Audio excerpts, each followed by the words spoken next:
Good morning, dear students. The next topic from chapter 1 is functions of management. So, regardless of size, nature, and type of organization, मतलब organisation का कुछ भी nature हो, कोई भी type हो, कोई भी साइज हो, हर मैनेजर को कुछ फंक्शंस, बेसिक फंक्शंस परफॉर्म करने पड़ते हैं. There are 5 basic functions: planning, organising, staffing, directing and controlling. So first function is planning. Planning is always the first function performed by every manager. ये first function है जो हर manager को perform करना होता है. Planning refers to deciding in advance what to do, how to do, when to do and who is going to do it. Planning क्या है? एडवांस में डिसाइड करना पड़ता है कि हमें क्या करना है, कैसे करना है, कब करना है और कौन इस काम को करेगा. Planning bridges the gap between where we are today and where we want to reach. Planning से एक गैप दूर हो जाता है कि आज हम किस पोजीशन पे हैं और इन फ्यूचर हम किस पोजीशन पे जाना चाहते हैं. Every manager starts with deciding in advance the objectives of an enterprise. Her manager को एडवांस में ये डिसाइड करना पड़ता है कि एंटरप्राइज के ऑब्जेक्टिव्स क्या होने चाहिए, यानी हमारा टारगेट क्या होना चाहिए, and how to accomplish these objectives. Planning क्या है कि हमें एक तो टारगेट डिसाइड करना है कि क्या है और फिर उसको कैसे कंप्लीट करना है. ये काम हर मैनेजर का होता है. So planning is the base of all other functions of management. इसलिए प्लानिंग जो है बाकी दूसरे फंक्शंस का बेस है. Second function is organising.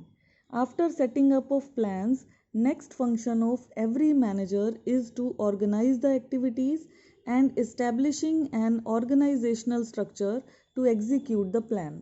Plan setup होने के बाद जो दूसरा फंक्शन है मैनेजर का वो होता है एक्टिविटीज़ को ऑर्गेनाइज करना, यानी हर चीज़ अरेंज करना. जो हमने ऑब्जेक्टिव डिसाइड किया था उसके लिए क्या क्या चीज़ों की ज़रूरत है और एक स्ट्रक्चर तैयार करना ताकि प्लान को एग्जीक्यूट किया जा सके. Setting up organisational structure means, structure बनाने का मतलब क्या है? Deciding the framework of working, how many units and sub units और डिपार्टमेंट्स आर नीडेड.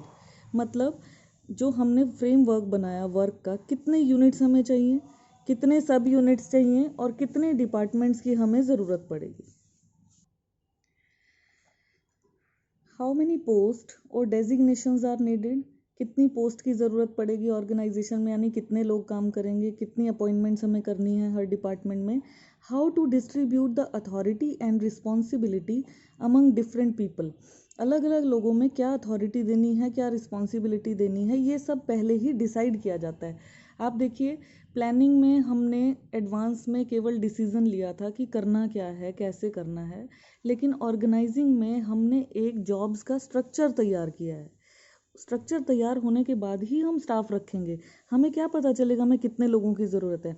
हमें ऑर्गेनाइजिंग में ये फ्रेमवर्क यानी ये स्ट्रक्चर बनाने के बाद ही पता चलेगा कितने यूनिट्स हैं, कितने डिपार्टमेंट्स की ज़रूरत पड़ेगी, कितनी पोस्ट की ज़रूरत पड़ेगी, कितने डेजिग्नेशंस होंगे, कौन अथॉरिटी लेगा, कौन रिस्पॉन्सिबिलिटी लेगा. एक बार ये डिसीजंस ले लिए जाते हैं तो ऑर्गेनाइजेशन का स्ट्रक्चर स्टार्ट हो जाता है. Then third function is staffing. Staffing is the third step और function of a manager. Staffing का मतलब रिक्रूटमेंट से है, यानी भर्ती करना, इनवाइट करना, फिर उसको सिलेक्ट करना और अपॉइंटमेंट करना एम्प्लॉयज़ की, उनको ड्यूटीज़ असाइन करना, उनमें कॉर्डियल यानी बेटर रिलेशंस मेंटेन करके रखना, and taking care of grievances of employees. Employees की कोई भी इश्यूज़ हैं, प्रॉब्लम्स हैं, परेशानियां हैं, उनको सॉल्व करना. It also includes training and developing the employees. Employees की ट्रेनिंग देना, उन्हें डेवलप करना, उनका रेम्यूनरेशन डिसाइड करना, यानी उनको क्या सैलरी देनी है, क्या वेजेस देनी है, उनका प्रमोशन कैसे होना है, उनको इंक्रीमेंट कितना मिलेगा. Means overall we are talking about staff. उसके अपॉइंटमेंट से लेके, उसके इनविटेशन से लेके, उसके इंक्रीमेंट तक के सारे डिसीजंस स्टाफिंग में आते हैं. उसमें उसी का परफॉर्मेंस भी इवेल्युएट होता है, यानी जब वो एक स्टाफ जो भी आपने एम्प्लॉय किया है उसकी जो भी परफॉर्मेंस है आप उसे भी इवेल्युएट करेंगे, आप उसे भी चेक करेंगे कि वो कैसा काम कर रहा है. फिर उसके पर्सनल रिकॉर्ड्स भी मेंटेन करके रखेंगे. यानी स्टाफ से रिलेटेड जितना भी काम होता है that comes under staffing function. Then fourth function is directing. Directing का मतलब होता है इंस्ट्रक्शन देना, दिशा दिखाना. ये जो आपने स्टाफ रखा है इसको बताना तो पड़ेगा ना कि काम करना क्या है. So once the employees are appointed, एक बार जब हम एम्प्लॉयज़ को अपॉइंट कर लेते हैं, then there is a need to instruct them, फिर उन्हें इंस्ट्रक्शन देने की ज़रूरत पड़ती है, and get the work done, फिर उनसे हम काम करवाते हैं। Directing refers to giving instructions और directions to employees by motivating them. Directing में उसे मोटिवेट किया जाता है एम्प्लॉय को, सुपरवाइज किया जाता है, उसके साथ कम्युनिकेट किया जाता है। जो मैनेजर है वो खुद लीडर का काम करता है और गाइड करता है अपने एम्प्लॉयज़ को कि वो सही डायरेक्शन में काम करें। सो डायरेक्टिंग फंक्शन इंक्लूड सुपरवाइजिंग, इसमें 4 एलिमेंट्स आएंगे, supervising, motivating, communicating and leadership. And the fifth function is controlling. This is the last function of managers. इस फंक्शन में मैनेजर कोशिश करता है एक्चुअल परफॉर्मेंस को प्लान्ड परफॉर्मेंस के साथ मैच करने की।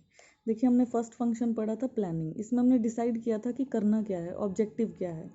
अब कंट्रोलिंग में हम ये देखेंगे ये जो हमने प्लानिंग की थी उसके साथ हमारा एक्चुअल काम जो हम कर रहे हैं वो मैच हो रहा है या नहीं हो रहा। And if there is no match between both, अगर वो मैचिंग नहीं होते हैं तो manager try to find out the reasons of deviation. पहले तो मैनेजर कोशिश करेगा कि ये डिफरेंस क्यों आया है, उसका रीज़न फाइंड आउट करेगा, एंड सजेस्ट करेक्टिव मेजर्स, और फिर करेक्टिव एक्शन भी लेगा ताकि प्लान के हिसाब से काम होना स्टार्ट हो जाए। So controlling function refers to all the performance measurements. Controlling का मतलब सारी परफॉर्मेंस को चेक करना और फिर फॉलो अप करना कि एक्चुअल परफॉर्मेंस प्लान के हिसाब से हो जाए। एक करेक्टिव एक्शन लेना इसमें ज़रूरी है ताकि प्लानिंग को हम कंट्रोलिंग के साथ मैच कर सकें, एक्चुअल परफॉर्मेंस को हम प्लान परफॉर्मेंस के साथ मैच कर सकें। So these are the 5 functions which come in series only. हर मैनेजर को ये 5 फंक्शन परफॉर्म करने पड़ते हैं और ये पांचों फंक्शन कंटिन्यूअस है नेचर में। Thank you, have a nice day.